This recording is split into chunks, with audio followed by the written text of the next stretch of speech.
aujourd'hui, on se retrouve pour la partie 2 spéciale Ramadan au Mali. J'ai vu que vous aviez kiffé la première vidéo. Du coup, je me suis dit qu'on allait partir pour une deuxième vidéo. Et en plus, ce qui est bien, c'est qu'aujourd'hui, c'est le 10e jour de Ramadan. Et le 10e jour de Ramadan au Mali, il se passe des trucs un peu spéciaux. Du coup, je vous ramène avec moi dans ma famille pour la rupture de jeûne. Mais avant de commencer cette vidéo, je dois vous parler de l'application qui sauve en ce moment, c'est TapTapSend. Donc en ce moment, c'est la meilleure application de transfert d'argent de l'Europe vers l'Afrique qui vous permet d'envoyer de l'argent sans vous déplacer directement avec votre téléphone mobile. Je vais m'envoyer de l'argent de la France vers le Mali gratuitement. Et tout simplement en utilisant le code promo PEDOCA. Avec TapTapSend, simple, rapide, efficace et en plus, avec le Ramadan et la fête qui arrive, vous avez intérêt à envoyer de l'argent à vos proches. C'est la manière la plus rapide en ce moment. Let's go, je vous ramène avec moi. Là, je viens d'arriver chez maman. Aujourd'hui, ce qu'on va préparer, c'est du thau. Donc du coup, du thau, ça se fait avec de la farine de maïs ou alors de la farine de mil. Donc c'est des boules qu'on va faire et on va faire deux sauces. Donc soit une sauce tomate, soit une sauce gombo. Mais là, on a besoin d'un poulet. Et du coup, il faut qu'on attrape un poulet pour le préparer.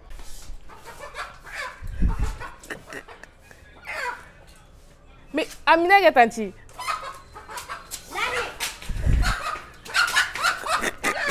Voilà. Oui, mais Kana. Chauffé. Bon, la chef de production a allumé le feu. Maintenant, on peut commencer à préparer.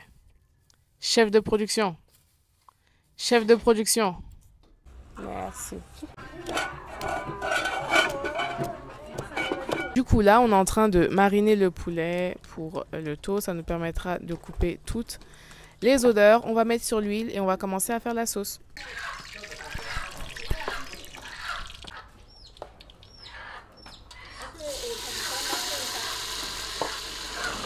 Comme je vous l'ai dit, pour le thau, on fait deux sauces. Donc, il y a la sauce rouge qui est juste là, qui se fait avec du poulet, et il y a la sauce avec le gombo qui, elle, se fait avec du poisson.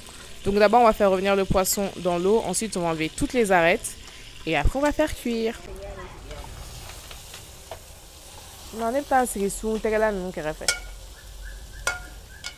On va faire le jus en poudre. Nana, allez là.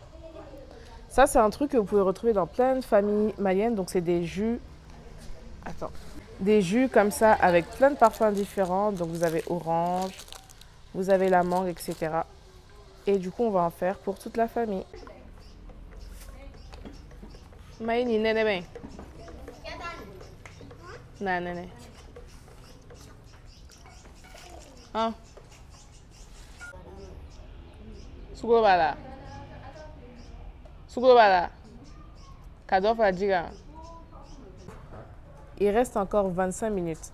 Bon, les gens, aujourd'hui, c'est où ils souffrent. Hein. La dernière fois, il était joyeux, mais aujourd'hui, il n'est pas du tout en forme.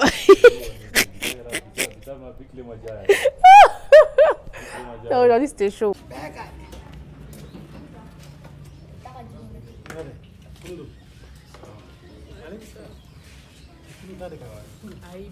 Aujourd'hui, c'est chaud. Hier, j'ai fait beaucoup de courses. C'est pour ça que c'était chaud. Aujourd'hui, c'est chaud. Hein. C'est le Ronnie. Ça va? Ça va. On va refaire la vie. Et toi, voilà.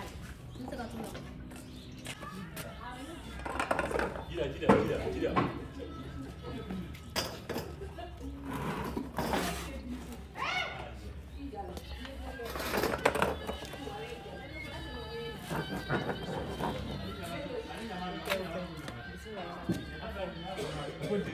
C'est quoi? Maman, t'as le coup de maman.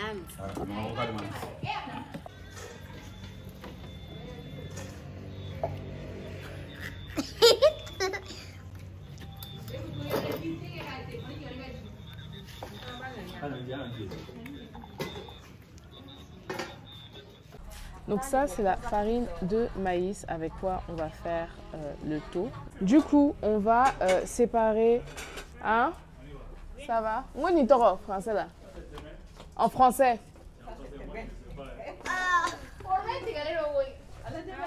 Ah. Ah.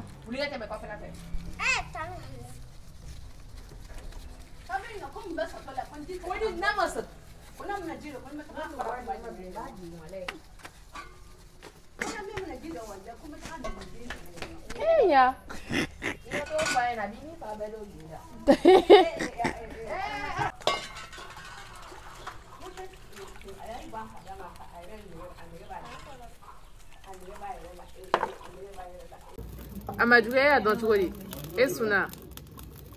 Ensuite, on va mélanger la poudre de maïs avec l'eau chaude et comment on appelle ça?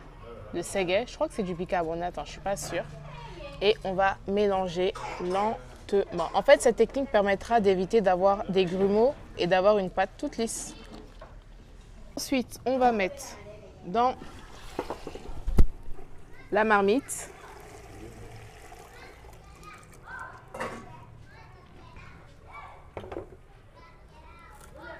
et on va mélanger en même temps.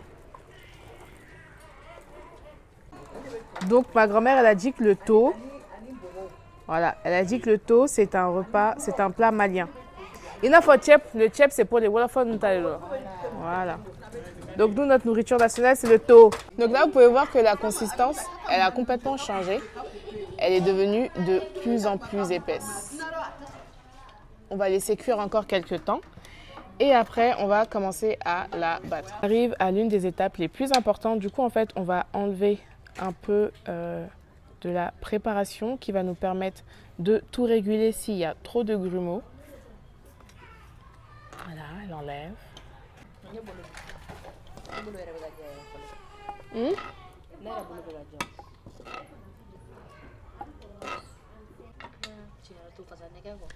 Ensuite, on va mettre ces barres de fer qui vont permettre de maintenir la marmite quand elle va commencer à battre la pâte pour vraiment obtenir un résultat homogène et sans grumeaux.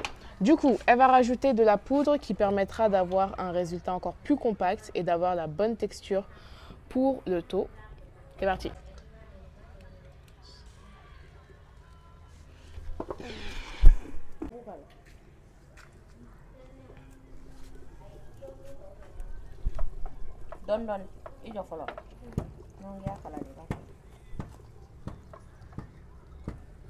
Ah, la bosse.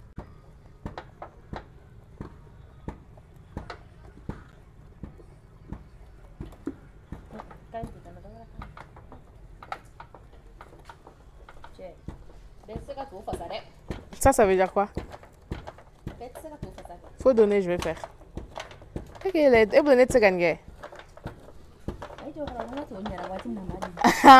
Toi-même, tu sais pourquoi.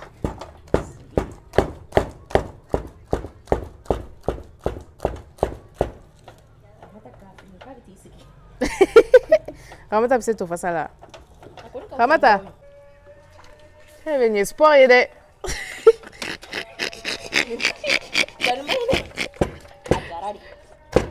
Il était dans la dinga.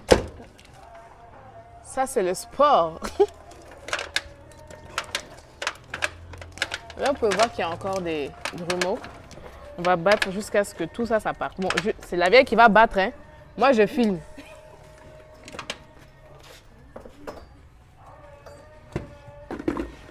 Elle verra. Ramata, epsegake. La vieille epsegake me eka. Off. Ramata est du souta.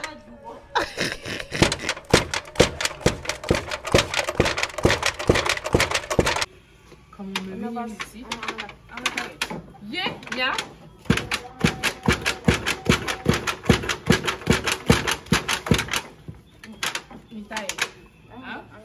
Vous me minimisez.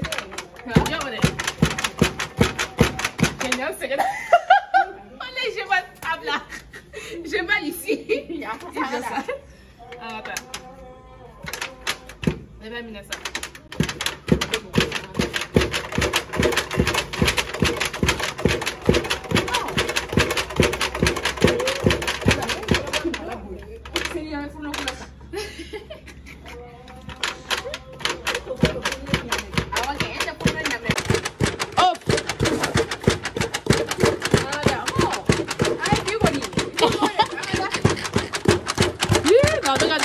Eh, c'est où tu vas où? Ajouter un peu de la bouillie mélangée avec l'eau. On va tout mettre pour enlever. Voilà, je suis essoufflée. Pour enlever les grumeaux. Mais on n'a pas vu. Manger petit à petit. Le truc va faire transpirer les gens. Après avoir laissé cuire pendant quelques minutes, on va faire sortir. Et donc pour ça, en fait, on utilise la veta dondon. On utilise un galama, donc qui est ça, qu'on trempe dans l'eau. Et ensuite, on récupère les morceaux et on les fait sortir. Donc le fait en fait de tremper à chaque fois dans l'eau permet d'enlever tout excès. Et voici le résultat.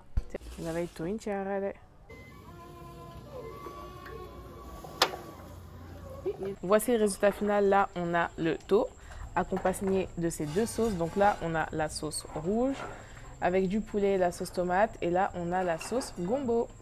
Nya, Angata. Bon appétit. Donc, vous pouvez voir que chaque personne a sa sauce à côté. Donc, en fait, si vous voulez, vous pouvez mettre la sauce au milieu. Si vous voulez aussi, vous pouvez garder la sauce. C'est beau. Est-ce que tu peux nous expliquer comment on mange le taux? C'est pas du tout compliqué. Prends comme ça. Tu fais comme ça. Une bébé là, c'est beau. Ah bon, c'est pour tu vois. Tu fais comme ça. Et tu... Mange. Voilà, c'est bon? C'est bien préparé? C'est moi qui ai préparé. On est à bed là. À peine avoir fini de manger qu'on reçoit la visite des enfants appelés les Yogoro.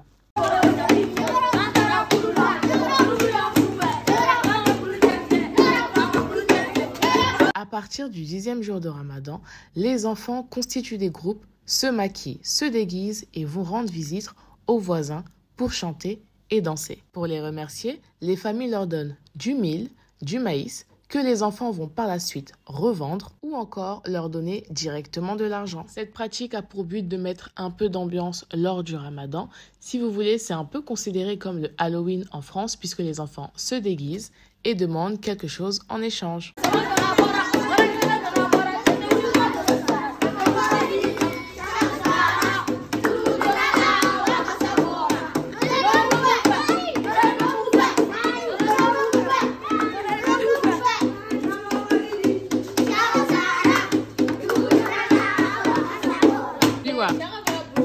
Ah, ese chaga saga.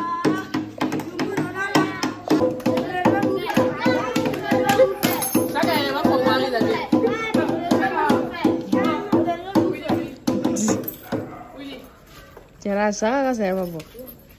Ini saga bila saga te dong kita. Ayo. Oh merci. Et c'est la fin de cette vidéo, j'espère qu'elle vous aura plu. On se retrouvera très prochainement, si Dieu le veut, pour la préparation de la fête de l'Aïd. Je vous ramène dans ce monde avec moi ici au Mali. C'était Peloka.